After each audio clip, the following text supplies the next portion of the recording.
All right, so there's another reason to think we're more than just our bodies. What are we on? 4 now? Fourth reason is the idea of mental causation.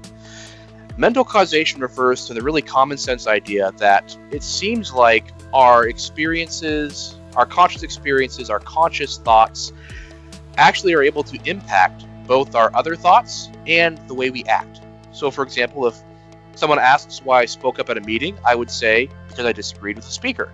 There was a conscious disagreement I had that made me speak up at the meeting. If I went to go get some food to eat, it's because I consciously felt hungry. And so there's all these, maybe if I come to believe a certain view of philosophy, maybe I become a Thomist, I'm going to give you an explanation in terms of a bunch of reasons that I consciously evaluated and thought about. These are good reasons, those are bad reasons, and I'm going to explain my belief in terms of other beliefs. This has the idea of mental causation, that we can explain certain beliefs and actions in terms of other beliefs and experiences. So, just something that I'm coming up with. There are a lot of physicalist philosophers that recognize the importance of mental causation. So, for example, Jae-Gwon Kim, a physicalist, says that he points out that the possibility of human agency requires that our mental states have causal effects in the physical world. Involuntary actions, our beliefs and desires, or intentions and decisions must somehow cause our limbs to move in the appropriate ways. Second, he says, the possibility of human knowledge presupposes the reality of mental causation. Perception, is our sole window to the world, requires the causation of perceptual experiences and beliefs by physical objects and events around us. Furthermore, reasoning, by which we acquire new knowledge and belief from the existing fund of what we already know, involves the causation of new belief by old belief. Memory is a complex causal process involving interactions between experiences, their physical storage, and retrieval in the form of belief.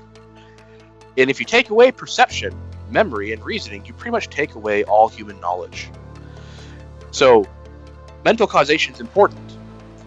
Jerry Fedor, another physicalist philosopher, points out, he says it very strongly, he says, if it isn't literally true that my wanting is causally responsible for my reaching, and my itching is causally responsible for my scratching, my believing is causally responsible for my saying, if none of that is true, then practically everything I believe about anything is false, and it's the end of the world.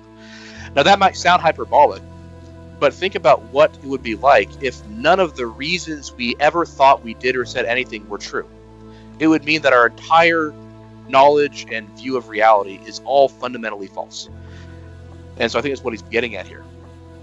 The problem is that on physicalism, it is hard to see how the conscious experiences we have any causal impact in the physical world. Physicalists hold to what's known as the causal closure of the physical, and that's the idea that all causation at a fundamental level is based on the underlying physical causes. And so from a physicalist perspective, if I have a conscious belief that I disagree with the speaker, that belief is fully caused and explained in terms of the underlying physics and chemistry. If I then say, well, I disagree with that speaker, so I want to speak up, the actual reason I speak up isn't because of my belief. It seems like it'd be fully explained in terms of the underlying physics and chemistry. And this is pretty bizarre. It means that nothing we believe is ever actually based on reasons on this viewpoint. It's always just based on the underlying physics that are themselves determined by purely physical laws, not by conscious experiences or anything like that. I've already explained that, so I'll move past it for time's sake. I think Dr. Searle puts this really well, and he says, on physicalism, consciousness plays no explanatory role whatsoever. If, for example, you think you ate because you are consciously hungry, or you got married because you were consciously in love with your spouse, or you withdrew your hand from a fire because you consciously felt pain, or you spoke up at a meeting because you consciously disagreed with the speaker, you're mistaken in every case. In each case, the effect was a physical event, and therefore must have an entirely physical explanation. So it seems to me, if I have two worldviews, and one of them, physicalism, would mean that nothing I experience of the world is really as it seems, that's a good reason to doubt physicalism. If you're joining us for the first time, we at Ratio Christi have been very excited about these free webinars, one of our newest initiatives. So these 1-hour sessions have a couple of goals.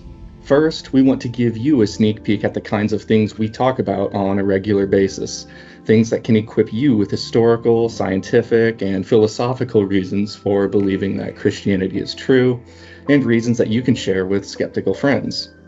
If you're brand new to us, our name, Ratio Christi, is a Latin phrase that means the reason of Christ. Our goal is empowering Christian students in their walk with Jesus and inviting non-Christian students to examine the evidence for Jesus in a rational way.